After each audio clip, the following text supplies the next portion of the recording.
kasih Anda masih mendengarkan 102,8 Mesra FM. Mesranya musik dan informasi. Ya, Assalamualaikum warahmatullahi wabarakatuh dan selamat pagi Samsera. Alhamdulillah di pagi hari ini edisi siar hari Jumat tanggal 6 Desember bertepatan dengan 4 Jumadil Akhir 1446 Hijriah.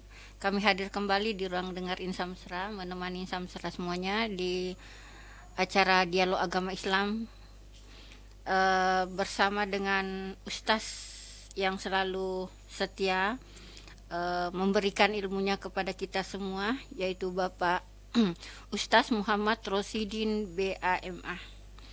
Perlu saya sampaikan bahwa beliau ini adalah alumnus Binoria University International Karachi, Pakistan. Selanjutnya pernah belajar di pesantren Sirojul Muhlasin Payaman 2 Kerincing Secang Magelang, Jawa Tengah. Beliau ini bermazhab Syafi'i, pemilik sanad hadis Kutubus Sita dan lain-lain, alumni standarisasi Dai Majelis Ulama Indonesia, pengajar kitab-kitab pesantren, kitab kuning, gundul, fikih, hadis, tafsir, nahwu saraf, tauhid dan lain-lain. Beliau juga adalah salah seorang anggota Dai KPK, pembina Tahfiz Mandua Parepare, anggota Ansor Kota Parepare, ketua harian DMI Kelurahan Ujung Bulu Parepare.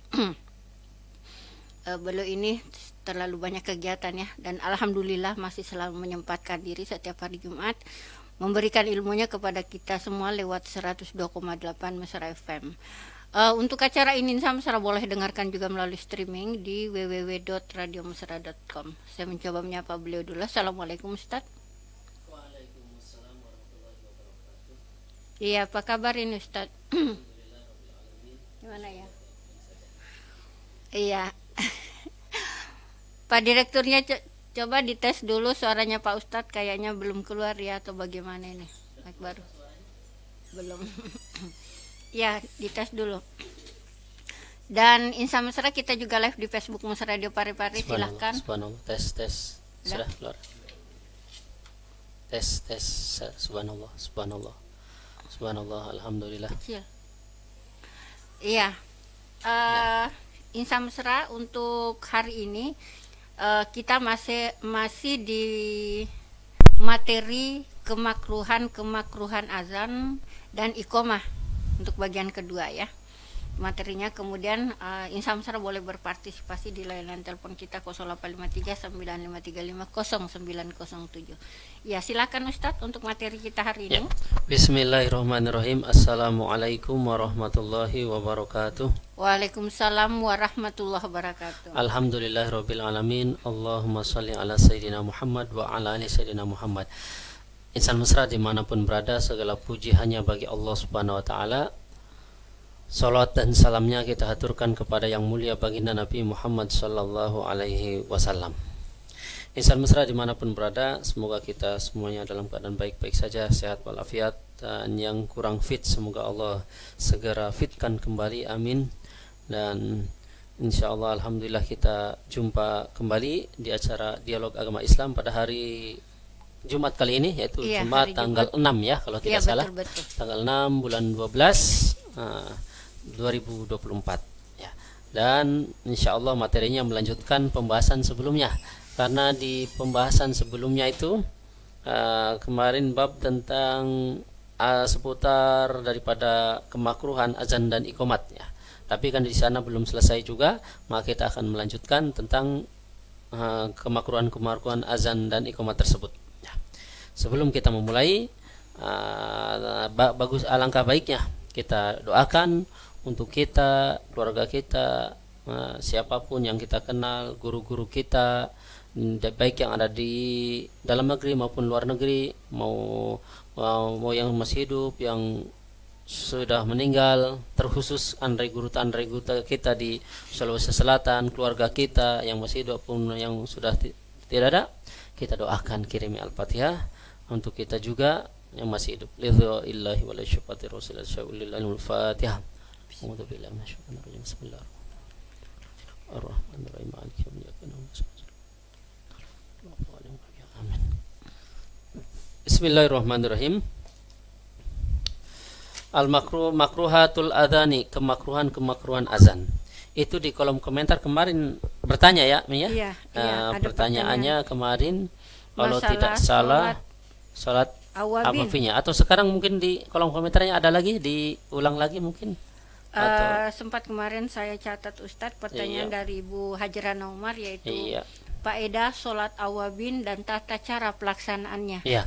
Kalau faedah Bapak Ibu, kita ambil tata caranya dulu ya. Salat awabin itu salat yang dilakukan bismillahirrahmanirrahim. Thawabu sitta rakaatin ba'dal maghrib wa iya ima bainal isya'aini.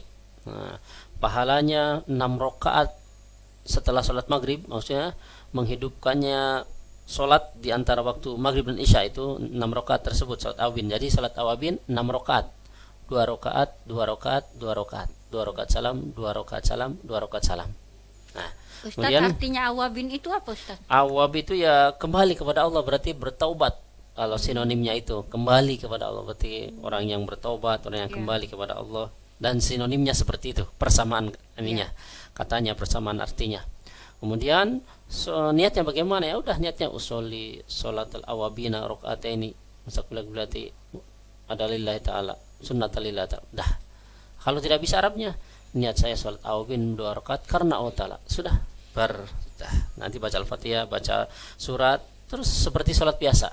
2 rakaat salam, kemudian 2 rakaat lagi salam, 2 rakaat lagi salam. So, yang penting 6 rakaat.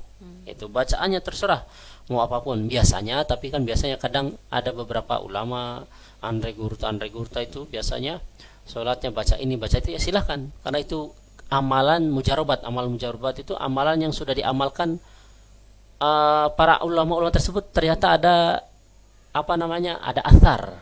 Kalau obat itu ada efek samping. Kalau ada efek sampingnya, kalau bahasa obatnya itu alhamdulillah ada efeknya ke sini. Seperti halnya ini Bapak Ibu, kalau di hadis nggak ada itu. Amalan kiai kami, kiainya di Jawa Tengah ya, di Jawa Tengah itu istrinya kakeknya kiai kami. Kan kalau di Jawa memang nggak heran, kiai keturunannya kiai semua, ke bawahnya itu semua jadi kiai.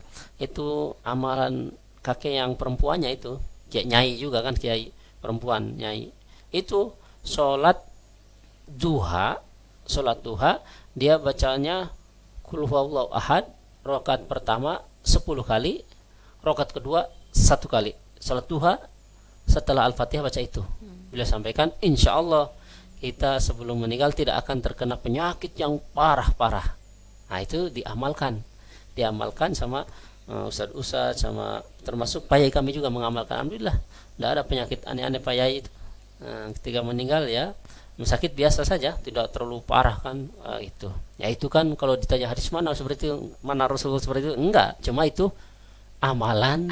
Kebiasaannya para Andre Guruta seperti di sini juga ada Andre Guruta Pak Baja, Andre Guruta Ambodale. Insya Allah beliau juga pasti ada amalan tersendirinya, amalan khususnya, kesukaannya. Sama seperti zaman sahabat Bapak Ibu, kalau ditanya kenapa itu baca zikirnya sekian kali, 1000 kali, sekian kali. Ada sahabat Bapak Ibu, sahabat dia ketika sholat di setiap rakaat setelah Al-Fatihah qul huwallahu ahad terus, qul huwallahu ahad lagi. Maka diadukan sahabat yang lain, ya Rasulullah, ada itu di kitab hadis saya itu sahabat ya, itu jilid 3 ya, bab tentang zikir wa doa, bab zikir dan doa. Halamannya lupa ya, pokoknya sebelah kanan atas itu, kalau buka lagi kami ingat, jilid 3 itu diadukan kepada para sahabat. Ya Rasulullah, itu si fulan itu, kalau bahasa kita di sini Bugis sapo apa, kalau bahasa Indonesia friend bro coy ya, itu fulan.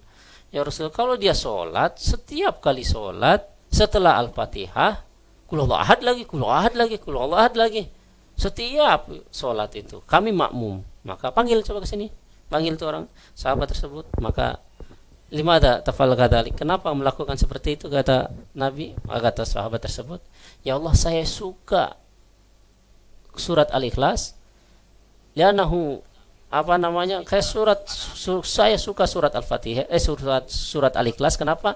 Karena di situ sifat Rahman, sifatnya Allah, sifat keesaannya Allah, terus membahas tentang Allah Maha Esa, Maha Satu, tidak diperanakan, tidak. Saya suka itu. Maka kata Nabi, yarhamukallah. Pokoknya Allah suka kepada engkau, Allah suka apa?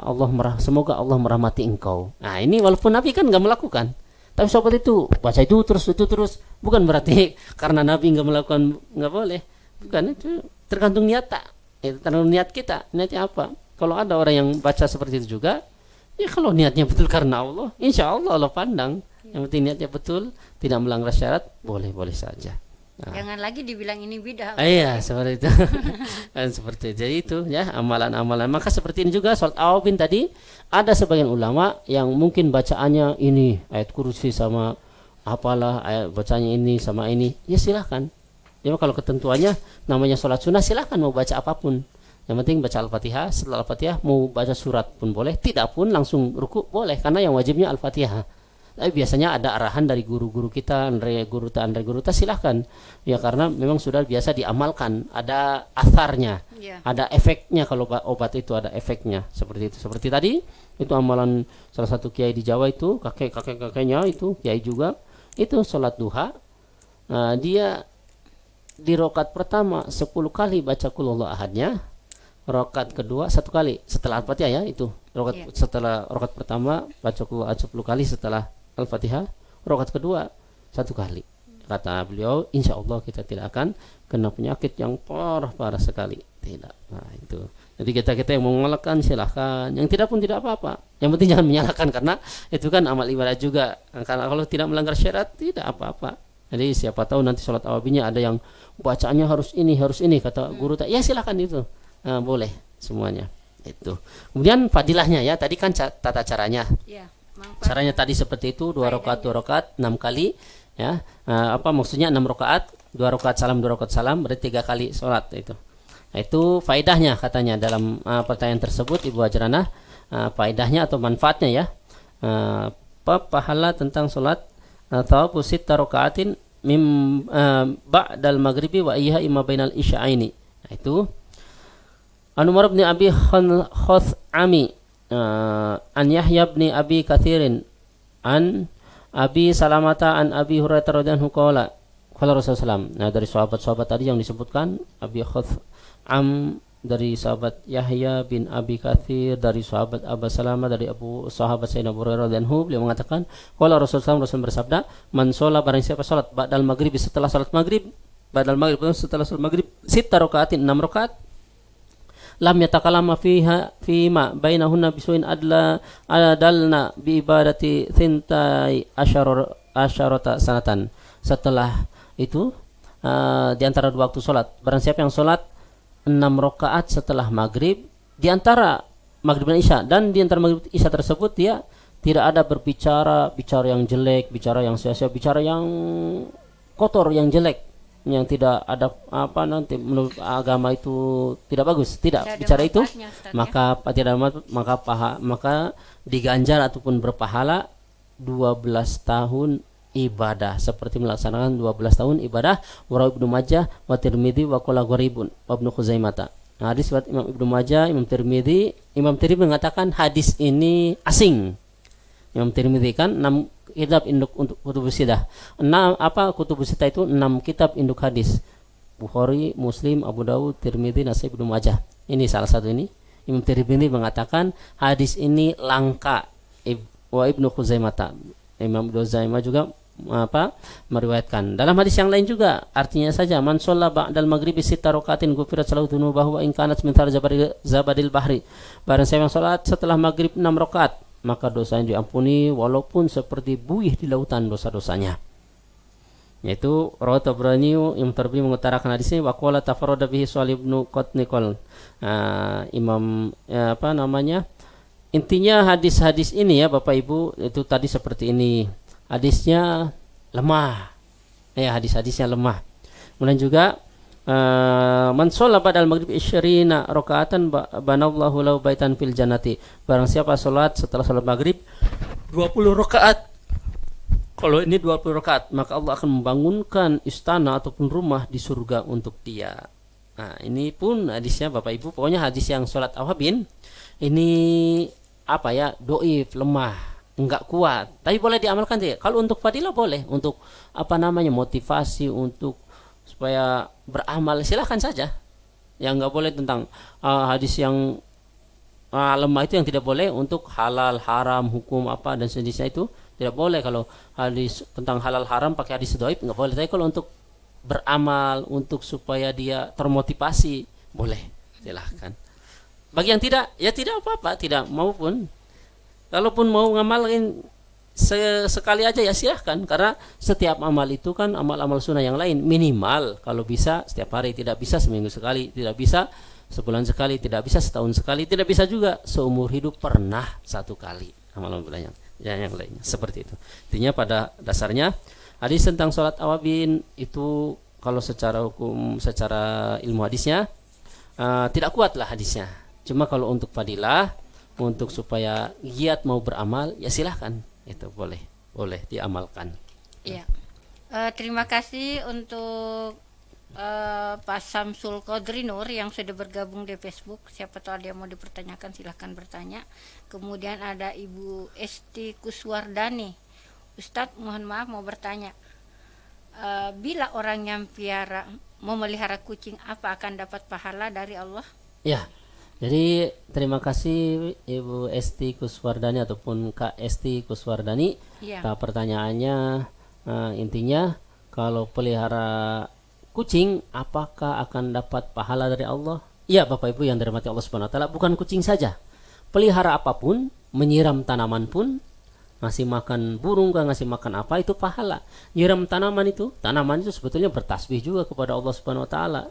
Nah, kita menyirami, mereka mendoakan, nyirami tanaman, pohonan, apa semua. Kita pelihara hewan, pelihara apa, ngasih makan, itu dapat pahala. Nah, kemudian Bapak Ibu yang dirahmati Allah Subhanahu wa taala.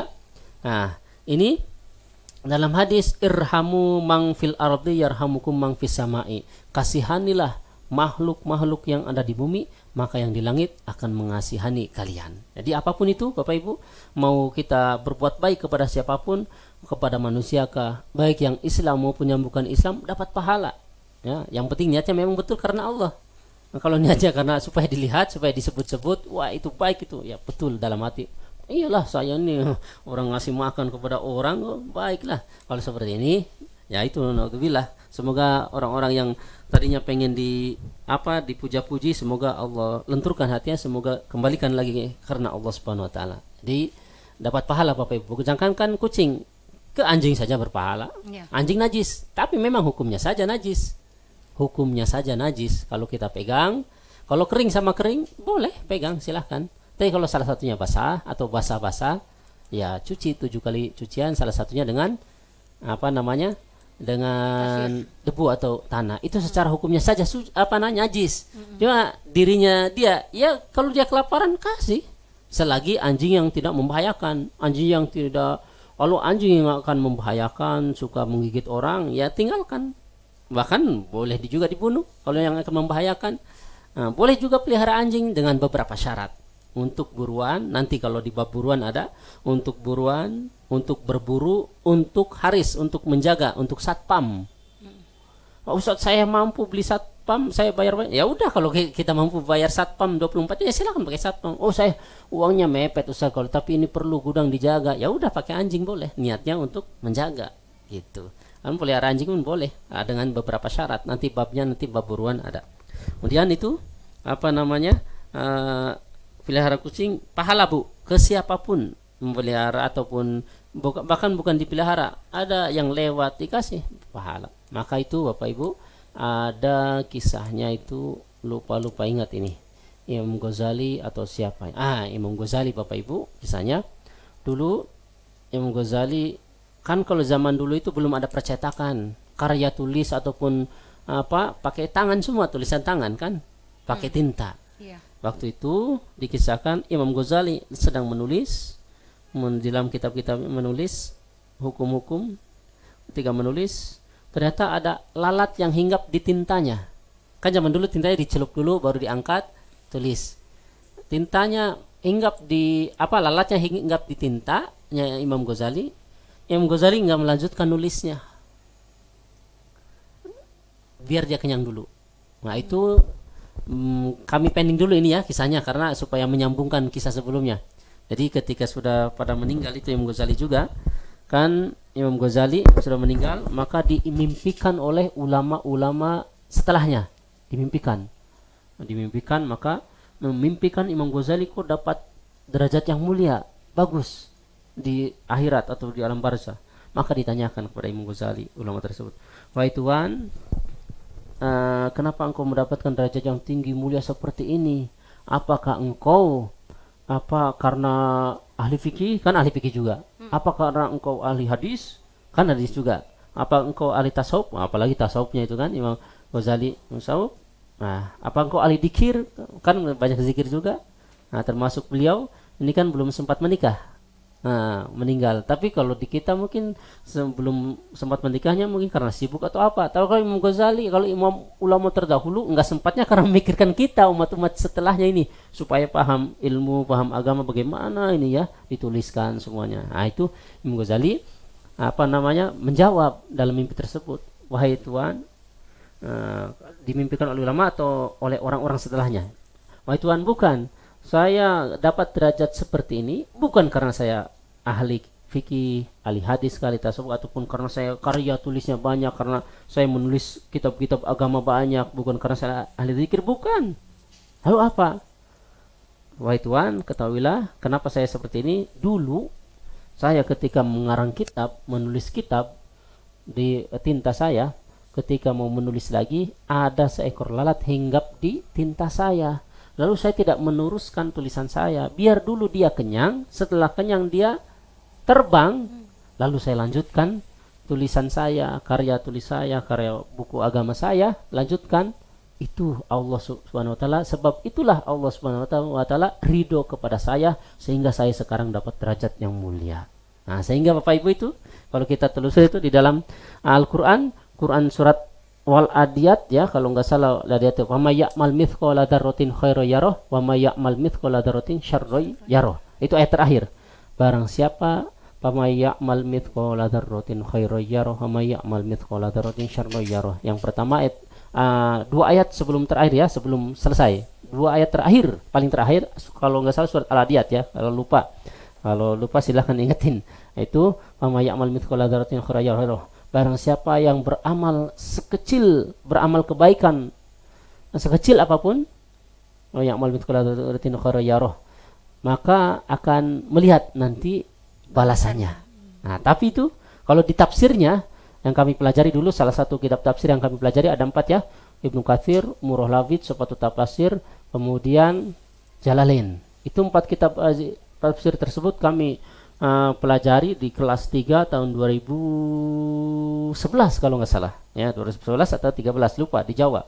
Nah, itu masih ingat kami di dalam tafsirnya, maka Imam di dalam tafsir Murrah Lafidz Imam Nawawi Al-Bantani katakan ai wazni namlatin sogirotin, walaupun kebaikannya seberatnya sekecil semut yang paling kecil. Sekecil yang paling semut, kan semut ada macam-macam ya, ada semut yang agak besar, ada yang kecil kayak gula. Semut gula itu kecil-kecil kelihatannya, mungkin ada lebih yang kecil, hanya Allah yang tahu itu semut paling kecil mungkin. Walaupun kebaikan tersebut beratnya sekecil semut yang paling kecil, yarahu thawabahu, maka akan melihat pahalanya besar nanti di akhirat. Sebaliknya itu, nah, wa may ya'mal mithqala dzarratin syarran yarah. Nah, itu barang siapa yang beramal keburukan sekecil apapun, yarahu adzabahu, maka akan melihat betapa pedihnya azabnya. Itu dalam tafsirnya lagi Murrah Lafidz, ai wazni namlatin sagiratin, walaupun keburukan kejelekan tersebut beratnya sekecil semut yang paling kecil, yarahu adzabahu, akan melihat betapa pedih balasannya nanti di akhirat. Jadi intinya apa? Tadi Imam Ghazali cuma sepele itu, tinta sedikit, nah, sehingga kenyang, Allah ridho kepada tersebut. Nah, itu Dalam surat Al-Adiyat seperti itu juga. Jadi intinya jangan menyepelekan amal sekecil apapun, siapa tahu karena itu kita dimasukkan ke surga. Dan jangan menyepelekan keburukan sekecil apapun, takut keburukan tersebut walaupun sedikit Allah tidak ridho, membahayakan nanti kita di akhirat. Makanya Bapak Ibu, terima kasih itu alhamdulillah, berbuat baik kepada kucing, ke hewan apapun, ke tumbuhan, ke makhluk apapun, manusia, mau yang Islam tidak Islam, pokoknya di sisi Allah berpahala. Yang penting niat kita karena Allah. Nah, itu Ibu STY KST Kuswardani tetap berpahala. Apalagi kucing, ya sahabat juga melihara kucing. Ada namanya sahabat Abu Hurairah. Sahabat Abu Hurairah itu dalam satu riwayat namanya Abdurrahman dan satu riwayat Abdullah, panjang yang namanya. Kemudian disebut Abu Hurairah, kenapa bapaknya kucing? Karena ketika hadir di majelis Rasulullah, maka sahabat tersebut selalu ada anak kucing di fikumi, di lengan baju pergelangannya. Kan orang Arab lengan baju pergelangan besar. Zaman dulu itu besar di sini. Di sini ada anak kucing dibawa terus dalam majelis Rasulullah. Ya Rasulullah, asyain fi kumiha au kumik. Ya apa itu yang ada di Indonesia ini? Lengan baju pergelanganmu itu. Hirrah ya Rasulullah. Kucing ya Rasulullah. Kalau bahasa sinonimnya juga kitatun, sama juga kucing. Hirrah ya Rasulullah. Dalam hadis Sahih Bukhari Sahih Muslim, maka Rasulullah menjawab, wa anta Abu Hurairah, fa anta Abu Hurairah, dan kamu bapaknya kucing. Nah, itu julukannya Abu Hurairah. Maka Rasulullah pun suka kucing. Ya silakan, hewan apapun baik-baiki. Siapa tahu kita berbaik kepada tersebut, siapa tahu Allah ridho, kita masukkan ke surga. Siapa apapun itu, kebaikan apapun, mau ke manusia. Sebagai asbab musabab, Ustaz, iya, jadi asbab musabab. Ya itu, kita berbaik kepada siapapun Bapak Ibu. Manusia apalagi, ya. Manusia, mau yang Islam tidak Islam, berbuat baik. Itu dalam hadisnya. Irhamu mang fil ardi yarhamukum mang fis samai. Berbuat baiklah, sayangilah, kasihanilah.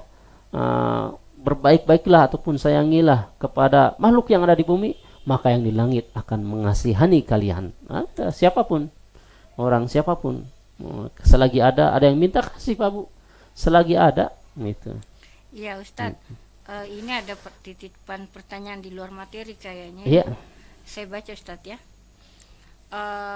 Assalamualaikum, saya seorang istri dan saat ini saya dilema Ustadz. Kenapa? Karena saya ditalak sama suami meskipun bukan dengan kata-kata talak. Apakah ini jatuh? Hanya mengatakan bahwa mulai hari ini kita berpisah. Apakah itu sudah jatuh talak? Ya, jadi meskipun tidak ada kata-kata talak lewat WhatsApp ya itu ya. Iya. Itu Bapak Ibu mungkin pertanyaannya talaknya tentang cerai intinya. Jadi talak itu ada dua, sorry dan sebentar. Ada yang sorry, ada yang Allah maksudnya lupa. Intinya kalau Indonesianya sindiran. Ada yang sorry itu jelas kata-katanya. Kalau yang sorry jelas. Kalau yang satunya sindiran. Iya, Nah, sindiran itu kiasan. Ya, nanti kami di bab tolak lupa karena banyak ini Bapak Ibu. Kami mikirin beberapa santri dari kemarin-kemarin, ada santri ini, santri itu. Jadi kami hilang ini padahal sering juga ini. Cuma talak itu sorry sama satunya apa lupa Allah maksudnya. Pokoknya Indonesianya itu kiasan ya. Nah, jadi sorry, kalau sorry itu lapatnya jelas, niat tidak niat jatuh. Contohnya seperti apa? Itu saya talak kamu, saya cerai kamu, ya. Maka itu niat tidak niat jatuh. Gitu. Pisah. Ya, niat tidak jatuh. Bercanda, ya, meskipun bercanda. Itu. Tapi kalau yang sindiran, ya, gue harus sorry, tidak jelas maksudnya sindiran, sana kamu ke kampung kamu. Tapi dalam hati tidak niat menceraikan, tidak. Saya kamu ke rumah orang tuamu. Kalau tadi itu kata-katanya Ustaz, mulai hari ini kita berpisah. Ya, itu mulai hari ini kita berpisahnya pisah apa dia? Kalau pisah cuma jarak, cuma. Barangkali maksudnya si istri di sini pisah cerai. Ya, kan yang tahu itu adalah suaminya, karena hak cerai itu adalah milik suami. Kalau suami ditanyakan, ini pisahnya maksudnya dalam arti sementara dulu berjauhan atau bagaimana? Kan yang tahu hanya suaminya. Tanyakan, itu niat menceraikan tidak? Kalau niat menceraikan, jatuh. Kalau tidak, tidak. Terus kalau sudah niat, ya berarti kan terceraikan. Itu selama masih tenggang, selama 4 bulan 10 hari 3 kali sucian, maka masih boleh rujuk. Rujuk itu apa? Kembali. Ayo dek kita kembali, udah tidak perlu nikah. Saya kembali ya. Ya kalau bisanya tidak ada saksi pun tidak apa-apa. Cuma bagusnya ada saksi. Bagusnya. Tidak pun tidak apa-apa dalam hukum. Cuma kalau ada saksi bagus, karena takutnya dikira apa? Ya kembali ya. Ya udah selesai. Tapi kalau sudah melewati 4 bulan 10 hari, sudah 3 kali sucian sudah terlewati, kalau mau kembali harus akad awal lagi. Harus akad awal lagi, seperti itu. Rujuk itu kembali. Ayo dek kembali ya. Maaf ya kemarin saya ini kembali ada ya. Ya udah. Dengan lafaz seperti itu sudah. Itu. Ada batas waktunya Ustaz ya? Iya. Jadi kalau perempuan 3 kali sucian yaitu 4 bulan 10 hari. Arba'atu asyrin wa asyara. Itu 4 bulan 10 hari. Batasnya. Gitu. Masa idah itu masa penantian seorang istri, tidak boleh dinikahi orang lain sebelum masanya selesai. Itu kalau sudah 4 bulan 10 hari suami tadi tidak mau merujuk kembali, tidak mau nikah lagi, silahkan mau dinikahi orang lain boleh, mau menikah kepada orang lain boleh. So, kalau sudah 4 bulan 10 hari. Bagaimana kalau misalkan suaminya meninggal Ustaz? Ya, kalau meninggal itu apakah ada namanya masa idah atau bagaimana? Ya, ada juga, ada meninggal dicerai dalam keadaan hidup, suaminya ada cerai hidup. Nah, ada 4 bulan 10 hari, ada dia dicerai hidup, kemudian dianya hamil ataupun tidak hamil. Kalau tidak hamil 4 bulan 10 hari. Kalau hamil nunggu lahir. Kalau sudah lahir sudah tidak ada lagi idahnya habis. Sama seperti tadi, kalau meninggal, kalau tidak kalau tidak hamil tunggu 4 bulan 10 hari. Kalau meninggal suaminya, ya itu masa aturan hukum seperti itu. Salah satu hikmahnya apa sih? Salah satu hikmahnya intinya takut ada janin yang tersisa ataupun ada keturunan, kan itu untuk menentukan nasabnya kemana. Kalau masih ada janin ataupun masih ternyata padahal mungkin baru jadi kah, karena suami yang kemarin baru meninggal tapi ternyata baru jadi. Kalau dinikahi orang lain malah nanti nasabnya kemana itu. Nah, itulah salah satu hikmahnya. Itu hukum menentukan seperti itu. Pasti di bawah aturan Allah dan Rasulnya pasti ada hikmahnya. Ternyata hikmahnya seperti itu salah satunya. Gitu. Kemudian kalau 4 bulan 10 hari. Kalau hamil tunggu lahir. Kalau tidak hamil surut. Dan kalau umpama diceraikan, wanita diceraikan tapi suaminya hidup nih, maksudnya mungkin gak suka kah atau apa, diceraikan sebulan kau diceraikan. Tapi kalau belum digauli, tapi ya kalau andai kan belum digauli, mungkin karena memang dijodohkan kah atau memang tidak suka. Dalam Islam dijodohkan pun boleh, karena wanita itu terserah orang tuanya. Kalau wanita yang perawannya terserah orang tuanya, walaupun si perempuan tidak suka. Itu kalau dalam hukumnya. Andai kan dinikahi ternyata tidak suka si perempuan ataupun suaminya tidak suka, sehingga dalam sebulan mungkin sudah berlalu padahal belum pernah digauli. Mungkin satu kamar tapi mungkin tidurnya berjauhan kah atau di bawah kah di atas, nggak tahu. Pokoknya seperti itu. Kalau belum digauli tidak mengapa, karena tidak ada, karena belum pernah digauli. Berarti sudah dari saya, silahkan boleh nikahin pun, nikah lagi pun nggak langsung boleh. Sampai menunggu lagi, karena yang penting belum pernah digauli. Tapi jangan juga berbuat curang ini perempuan. Saya belum digauli Ustaz, saya belum bisa menikah lagi. Ustaznya bilang iya karena belum digauli silakan, padahal udah ada yang dosa dia nanti. Yang dosa si perempuan tersebut. Makanya harus jelas udah digauli belum. Kalau digauli ya nunggu idahnya 4 bulan 10 hari gitu. Kalau hamil berarti ya sampai melahirkan. Kalau melahirkan sudah selesai, seperti itu. Saya rasa itu jawaban Ustaz untuk penanya yang tadi lewat WhatsApp-nya saya ini.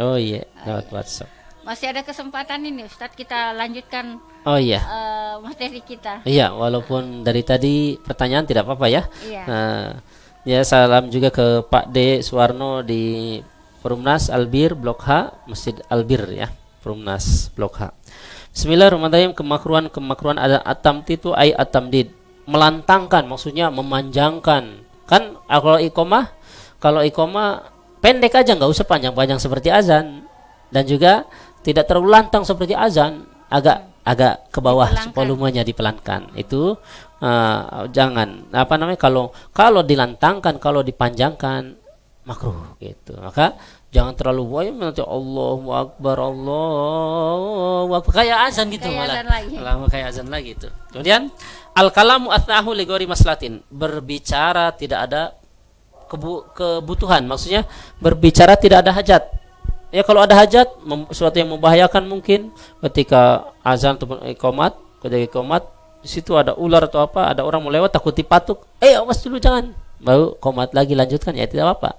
Ya kalau tidak ada apa-apa jangan berbicara, karena kalau bicara tidak ada maksud, tidak ada keperluan, makruh.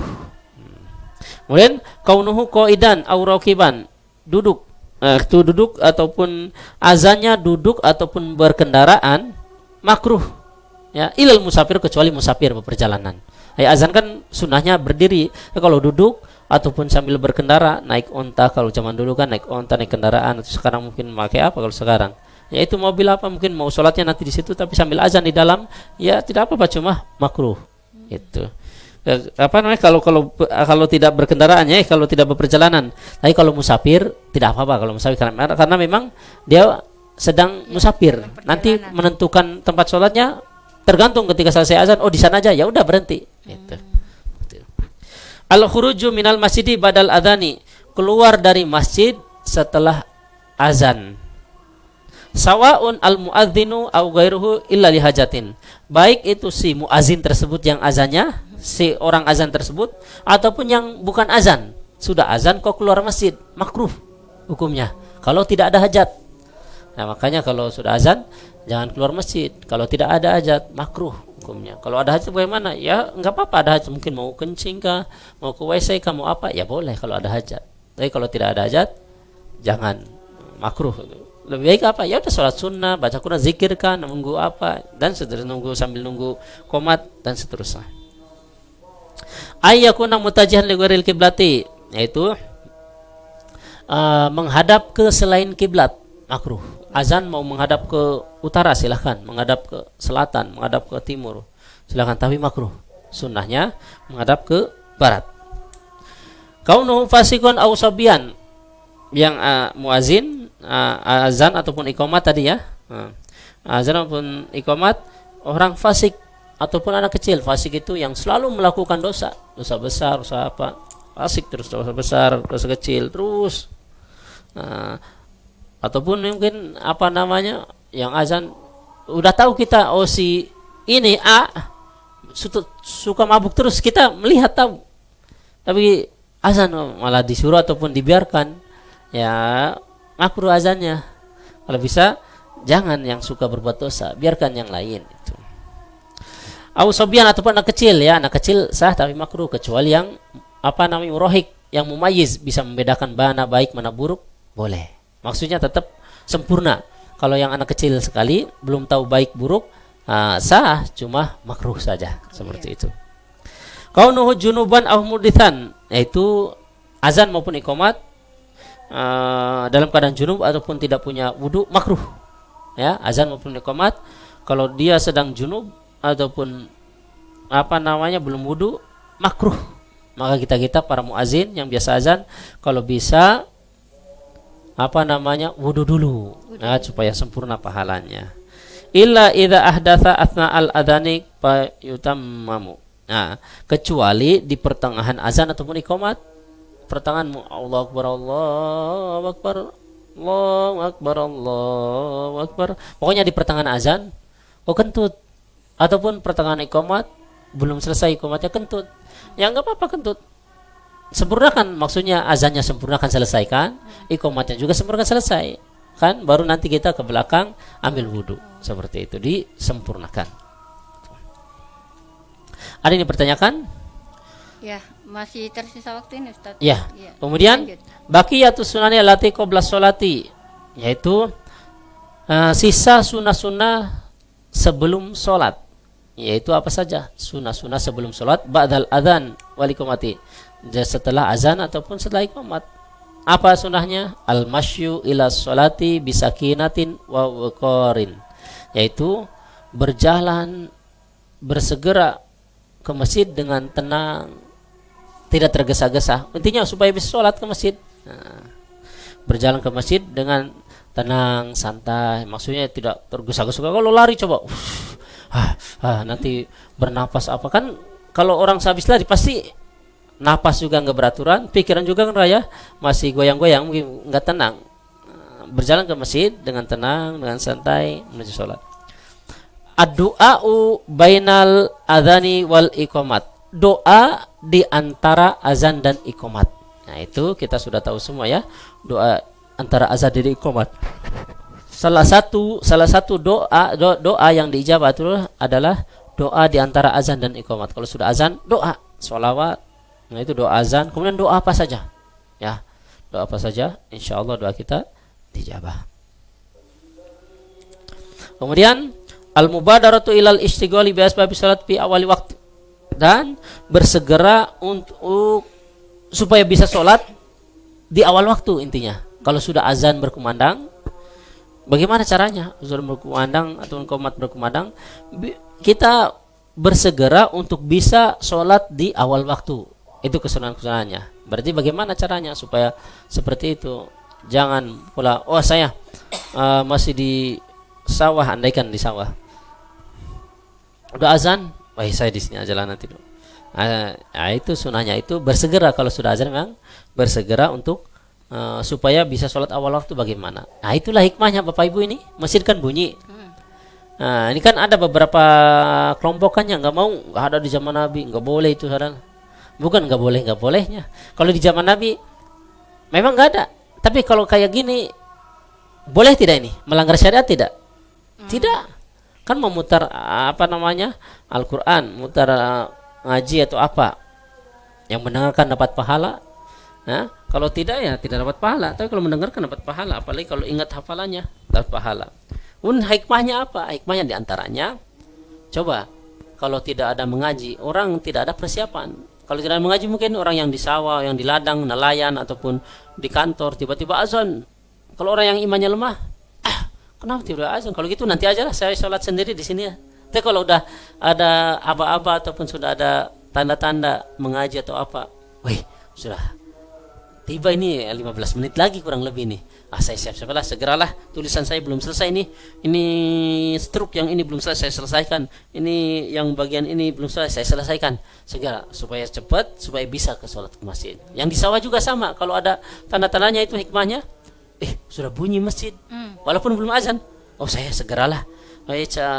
Cangkulan saya dari sini sampai situ. Bisa ini. Segera selesai, segera bersih, segera ke masjid.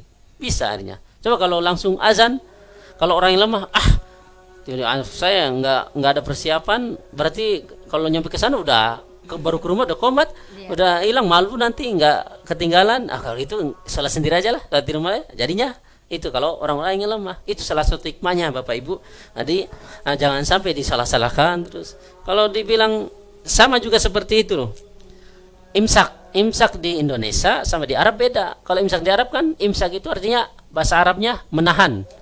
Itu kan bahasa Arab juga ada sinonimnya ya kan? Sinonimnya. Imsak itu artinya menahan. Iya. Kalau di Arab, imsaknya itu memang mau azan subuh. Imsak udah nggak boleh makan lagi. Karena memang mau azan, Allahu Akbar, imsak langsung Allahu Akbar dan seterusnya. Di kita itu 10 menit sebelum azan subuh. Apa hikmahnya? Itulah hebatnya ulama-ulama kita di Asia, ulama Nusantara. Apa hikmahnya? Hikmahnya persiapan. Contohnya apa? Persiapan gimana maksudnya? Andaikan ada orang yang suka pedas, makan pedas, atau di sini Tanah Bugis suka paleko. Kan pedas biasanya paleko itu. Imsak. Segera habiskanlah. Minum. Yang belum merokok, masih ada 10 menit lagi nih. Nah, hikmahnya itu segera minum. Merokok yang belum merokok. Tapi kalau nggak ada imsak, coba langsung imsaknya seperti Arab. Langsung azan. Tapi yang tadi makan peloko pedas atau imsak Allah. Kalau gitu saya nggak usah puasa lah. Saya belum minum es, belum merokok. Itulah hikmahnya seperti itu Bapak Ibu. Jadi jangan sampai kesalahkan. Kan ada sebagian kelompok yang mengatakan bid'ah itu nggak ada imsak. Di sini imsak masa imsak seperti itu. Kalau imsak di Arab itu langsung azan. Mana ada di sini di Indonesia saja seperti itu. Jangan menyalahkan Bapak Ibu. Itu hikmahnya seperti itu. Jadi kita diteliti dulu masalah hukum itu. Jangan langsung ada itu di Indonesia, di Arab aja seperti ini. Wah, nggak ada seperti ini. Nah, itu hikmahnya Bapak Ibu. Di Arab nggak ada ini. Sebelum sholat diputarkan mengaji. Tapi hikmahnya itu ada hikmahnya pasti. Ada hikmahnya orang. Jadi jangan sampai menyalahkan Bapak Ibu. Intinya cari hikmahnya, cari kebaikannya, pasti ada. Selama itu yang diputar bukan dangdut, daripada yang diputar dangdut di itu coba di pasar-pasar apa semua. Pasti kalau sudah bunyi itu bukan berarti kami menyalahkan dangdut ya. Saya juga suka dangdut ini. Rhoma Irama, saya fans kepada Rhoma Irama. Kenapa? Karena lagunya betul-betul syairnya ya. Kami suka syairnya ya. Nah, itu jadi coba kalau sudah mengaji seperti ini diputar, berani nggak orang-orang itu mutar musik di sekitaran? Di sekitar masjid ataupun di mana-mana pasti agak canggung mereka. Mau mutar musik juga yang di rumah walaupun jauh dari masjid. Masjid sudah bunyi masa saya putar musik. Nah, di pasar juga itu salah satu hikmahnya. Nah, tapi kalau langsung azan saja nunggu azan baru berhenti musiknya. Allah Akbar. Tapi kalau yang mungkin imannya tetap keras, pokoknya saya putar musik ya. Jadi kalau gini kan hikmahnya seperti itu. Pokoknya Bapak Ibu dimanapun berada, cari baiknya, jangan sampai cari keburukannya. Orang sudah ke sholat, ke masjid dicari kesalahan-kesalahannya. Masa zikir berjamaah, masa doa angkat tangan, masa selagi ada dalilnya, biarkan saja udah. Jangan cari kesalahannya, cari baiknya, cari persamaannya. Itulah indah Islam. Iya, Insya Allah menarik sekali ya bincang-bincang kita siang hari ini. Dan untuk pembahasan kita sudah selesai ya. Nanti berarti pembahasan sunnah-sunnah sebelum sholat dan sunnah-sunnah di pertengahan sholat. Karena ada sunnah sebelum sholat, sebelum memasuki sholat. Ada sunnah-sunnah ketika di dalam sholat. Kesunah-sunahnya apa saja ketika sudah sholat. Di dalam sholatnya sunnah-sunahnya apa saja. Ada juga sunnah setelah sholat selesai salam apa saja kesunah. Nah, nanti seterusnya. Ya, insya Allah kita akan bahas Jumat berikutnya. Terima kasih untuk Insan Mesra semuanya yang mendengarkan acara ini, yang mengikuti acara ini. Terima kasih untuk penanya juga. Terima kasih Ustadz untuk ilmunya hari ini. Insya Allah ada manfaatnya bagi kita semuanya. Wabillahi taufiq wal hidayah. Wassalamualaikum warahmatullahi wabarakatuh. Waalaikumsalam warahmatullahi wabarakatuh. Terima kasih Anda masih mendengarkan 102,8 Mesra FM. Mesranya musik dan informasi.